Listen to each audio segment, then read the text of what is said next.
Para producir una onda sobre una cuerda es necesario que la cuerda esté bajo tensión. Por ejemplo, aquí le estoy ilustrando una cadena de partículas, ¿verdad?, atadas entre sí. Puede pensar que son que es una cuerda y que cada partícula de esta es un segmento de la cuerda.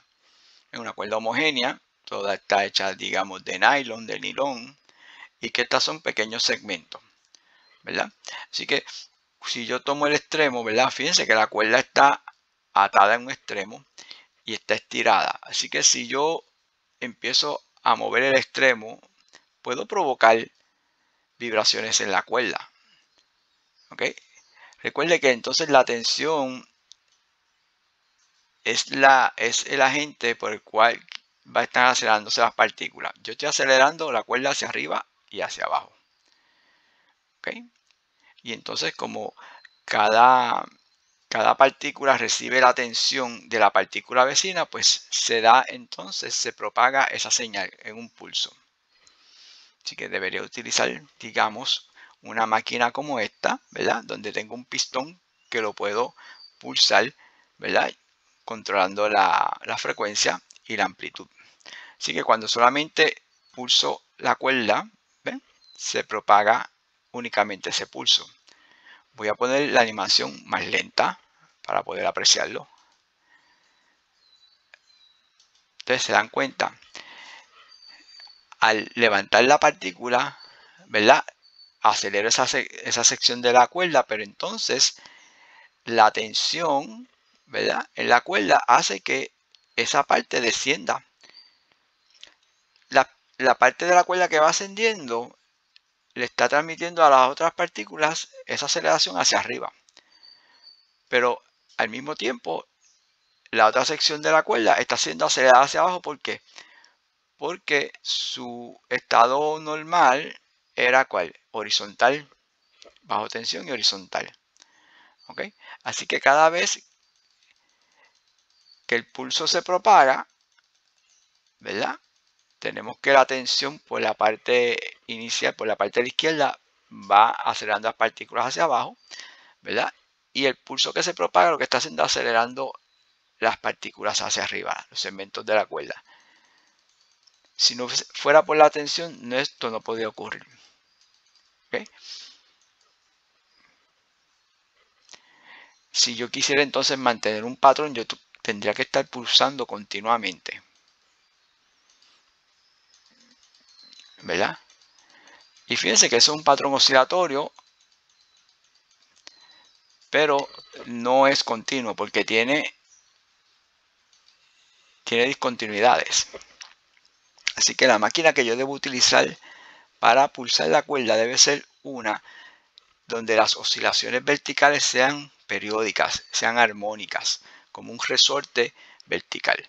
Y eso es lo que hace esta maquinita que está aquí. Voy a poner un poquito más lenta. Yo puedo controlar, ¿verdad?, la frecuencia del pistón. Puedo controlarla, reducirla o aumentarla. Pero fíjense que ahora el patrón se ve más continuo.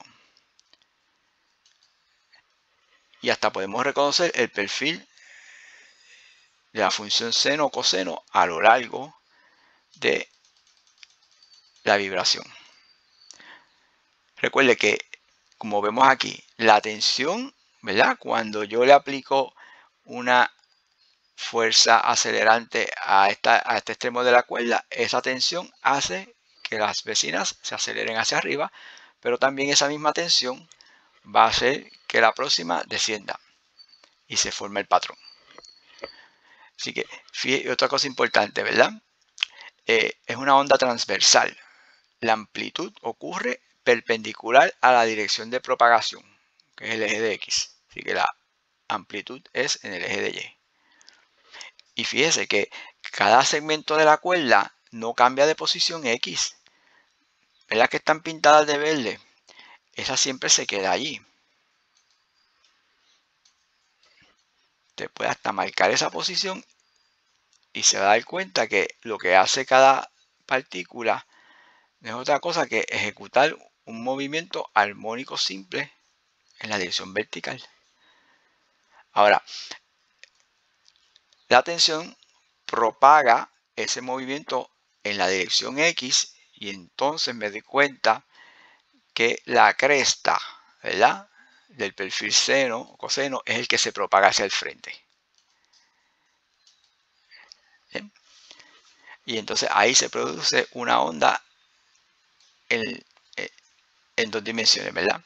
Tengo la longitud Y, que la puedo medir, ¿verdad? En este caso tengo una amplitud, que la puedo medir con la vara métrica. Y entonces también tengo que el patrón se repite cada cierta distancia. Eso es lo que se conoce como la longitud de onda. Que también yo podría venir con una vara métrica, colocarla adecuadamente y medir la distancia entre cresta y cresta.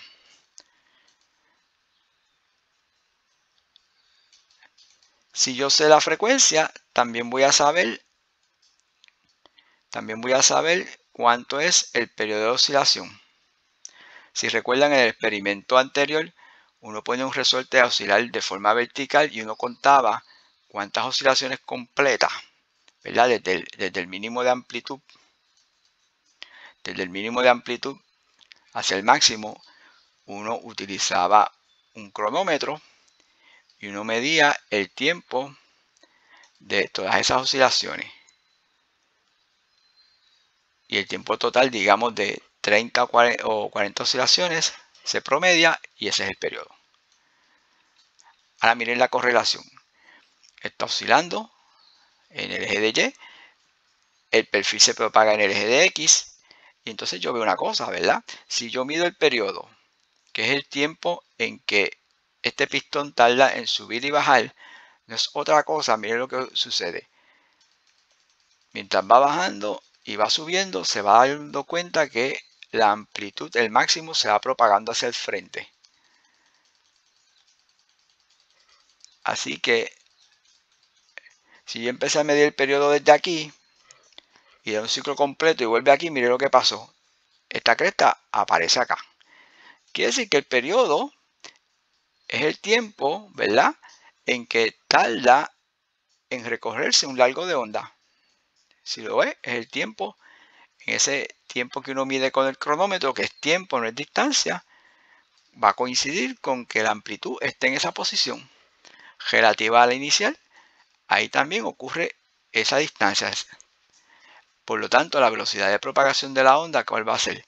Distancia recorrida, el largo de onda, dividido por el periodo medido.